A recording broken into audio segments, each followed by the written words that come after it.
South Africa Test series, is that as big a test as you can get for a team in rugby?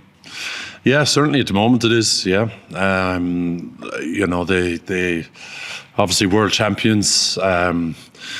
They've good continuity in their playing group. They know what they stand for, and I'd say there's a lot of confidence in their group at the moment. So it's a massive challenge for us to be away from home, to be down here. But our boys are looking forward to it. They named their team earlier on this afternoon. 20 of the 23 were involved in the World Cup final in some capacity. It doesn't seem like you're going to be naming any kind of a weekend team at the weekend. There's no sense that this is a year one of a 4-year cycle and people are going to be experimenting this weekend. No, I suppose not. I got a quick glance at their team, and that's it's a big thing for any team that's successful. I think is that kind of continuity. You look at any of the club sides that have been successful in recent times; they've kind of continuity of coaching, continuity of players, continuity of leadership. So they're certainly in a strong position, and it's an excellent side they've named. How much work have you done? Well, I suppose you're always doing it, but the line out against South Africa last time in the World Cup, they had real success taking you on at the line out, particularly in the first half. Yeah. How big a factor is that going to be again? It's always a big factor against them. They're an excellent set piece side. They're an excellent line out side. They always have been. Cut us out at the start of the game in the World Cup, and it was pretty disappointing. It was frustrating. I was delighted with how the players kind of managed their way through it and got through it. But it'll always be a challenge. I think, two of their line-out operators, Mossart and Etzebeth, are two of the best of the business. Etzebeth in particular is very good at the front of the line-out. Mossart generally covers everything at the back of the line-out. So they're a really good side, and I suppose we've been a little bit specific about them, but it's mainly been about doing our stuff a little bit better across the board. And boys enjoy doing that. We enjoy focusing on ourselves. I think you have to have a focus on the opposition and what they're going to do, but by and large we focus on ourselves probably a little bit more than we did back in my playing days, and I think the boys enjoy that, and I certainly enjoyed it as a coach as well. And just finally then, as you compared to your playing days, Irish players and Irish teams are getting a lot more used to coming out here to play matches. Do you think that, with the way the URC is at the moment, is a benefit to you to have that a little bit more experience of coming out to altitude, playing games at either Loftus or in Johannesburg or around the place? Yeah, I think playing the South African teams, that's what the European Cup gave us at the start, was playing French teams, playing English teams, realising what the standard was. And the South African teams have been a brilliant addition in terms of they play differently. They all play differently, but they all have that certain South African identity as well, around set piece, around maul, around scrum. And I think it's been really good for our players to have to learn to deal with that challenge and to have to train and prepare for it every week. And I suppose they bring in a certain amount then of that intelligence into our camp when we come together. So I think it's raised the standard of the URC massively. And I think it's probably tough spending more time away from home. When you play in France or you play in England, you're probably away for a day or two. But I think a lot of the provinces have enjoyed when they have to go down to South Africa for 2 weeks. They kind of they become like an international side. They stay in a hotel for 2 weeks and they get to do a lot of work with the players rather than the players going home in the evening. So I know a lot of the provinces have gotten benefit from that. And, anytime there's good coaching and improvements happening in the provinces, it always bleeds into us and helps us. In the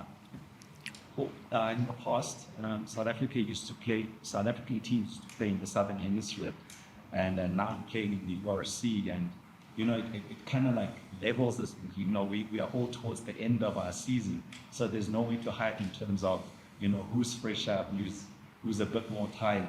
How important is it in this test to just prove that nobody has a limit to hide? Yeah, I think, look, we're lucky in terms of how we manage the players. It's probably been a long year, but the players have gotten plenty of time off in the year. Weeks where you're not training, you're not playing. You don't have almost the mental pressure that comes with a game. And then players tend to be on different journeys. Some players, were out of things a little bit earlier, so got a little bit of time and got that mental break and that physical break. Some guys pick up an injury during the year and they get their break there. So, whenever we've come on tour in the last few years, or whenever we've come together after a particularly heavy period with the provinces, we've always noticed our players. There's never a feeling that we have to manage them or manage their load, and we haven't felt that over here. I suppose the travel, we're just being a little bit careful with the travel. We arrived in two groups at kind of different times, and we were careful in that first session, but we haven't changed how we've trained a whole lot in terms of, if this was a November or if this was the Six Nations. So, and I think Andy and the staff would have a good feel for that in terms of being able to change that, but we haven't felt we had to. So players feel fresh and they feel good and they feel ready. And, I know that South Africa now, a few of their players are away and play in France, but a lot of them are home based as well, and they get that chance to manage them and manage their load as well. So there won't be an asterisk after the result anyway saying who was fresher and who was less fresh. So it is what it is. The confrontation at the breakdown, how important is it for you to control the collisions?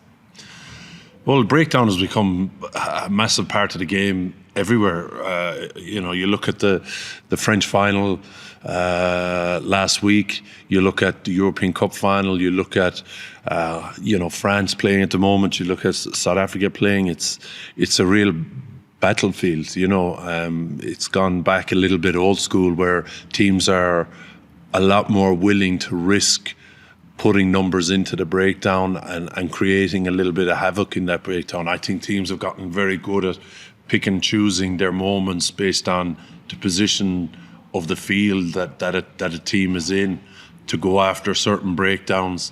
They're very good at sensing a little bit of vulnerability, whether it's numbers, whether it's someone with a bad body shape at a ruck.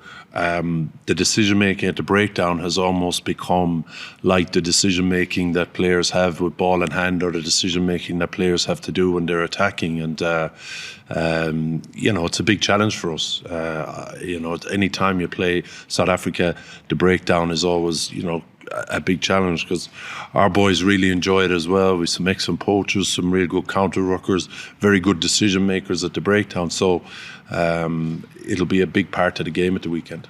Fox just named the team. They've got all the 6-2 splits, very forward heavy. You know what's coming.